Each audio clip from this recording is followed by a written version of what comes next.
Resulta ng The Clones, may dayaan? Yan ang pag-uusapan natin ngayong araw po. Pero bago yan at bago natin umpisahan ang continuation ng online viewership ng dalawang noontime shows kahapong episode ay humihiling ako na pakisubscribe ang aking YouTube channel. Pakilike at share na din po mga kaparokya para mas dumami pa po ang makapanood ng content natin. Maraming salamat po sa inyo mga kaparokya. So yun nga mga kaparokya, grabe ang views na nakuha ng Eat Bulaga kahapon sa kanilang main YouTube channel. Makasaysayan mga kaparokya dahil naabot nila ang pinakamataas na views ever. Kung saan nakakuha lang sila mga kaparokya ng 180,000 views. History yan mga kaparokya dahil mula nang mag-conduct po tayo ng views online ay never umabot ng ganyang kataas na views ang dalawang pananghaliang programa. Kaya record-breaking ito on the part of Eat Bulaga. Talagang inabangan ang grand finals ng The Clones for female category. Paano pa kaya yung male category mga kaparokya dahil mas maraming magagaling doon.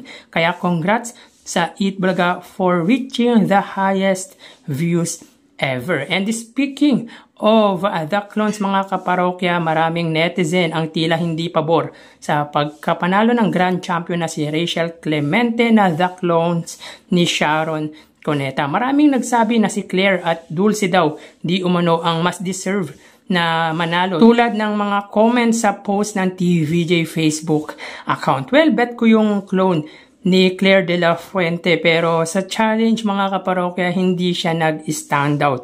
Consistency ang mahalaga doon mga kaparokya. Hindi po tayo judge at yung mga judge doon mga kaparokya ay di kalibre like Lani Misalucha, Mitch Valdez at yung vocal coach na si Jimmy Antiforda.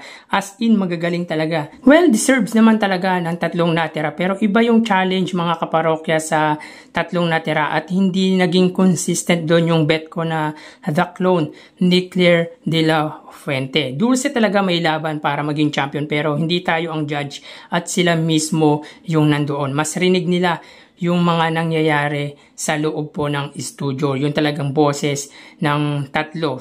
Pero para sa akin kahit hindi nanalo yung The Clone ni Claire de la Fuente, siya pa din po ang panalo sa puso ko. So kayo mga kaparokya, sino ang naging bet nyo or sino yung para sa inyo yung deserve na nanalo? Paki-comment naman po sa comment section ng video ko na ito. So tara ating alamin ang continuation ng online viewership ng dalawang bigating noontime shows. Para sa Eat Bulaga under TVJ Facebook page na may 3.3 million followers at sa It's Showtime naman po na may 19 million followers. So sa oras na 1:52 PM, ang It's Showtime po ay may kasalukuyang segment na tawag ng tanghalan. So hanapin po muna natin ang live ng It's Showtime. Samantalang ang Eat Bulaga naman po, sila ay may kasalukuyang segment na Gimme 5. So dito makikita po natin ang Showtime po may 2,900 viewers samantalang ang Eat Bulaga naman po mga kaparokya sila ay may 5,800 viewers. So again mga kaparokya as of 1:52 PM ang Showtime po ay may 2,900 viewers nakatumbas po ng 3,000 at ang Eat Bulaga naman po ay may 5,800 viewers nakatumbas naman po ng 6,000 viewers. So, pagdating sa Facebook Live, mga kaparokya, ay angat po ng 3,000 views ang Eat Bulaga. So, mapunta naman po tayo sa TV Network YouTube channel ng dalawang noontime show. So, nahin po natin ang It's Showtime. Under po yan sa GMA Network YouTube channel na may 39.4 million subscribers. At para naman po sa Eat Bulaga under TV5 YouTube channel na may 2.53 million subscribers.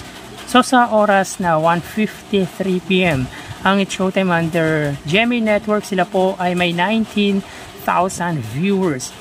Ang Eat Bulaga under TV5 ay may 29,000 live viewers. So again, sa oras na 1:53 PM, ang It's Showtime po sila ay may 19,000 live viewers under GMA Network at ang Eat Bulaga under TV5 naman po ay may 29,000 live viewers. So pagdating sa TV Network YouTube channel ay lamang po ng 10,000 views ang TV5.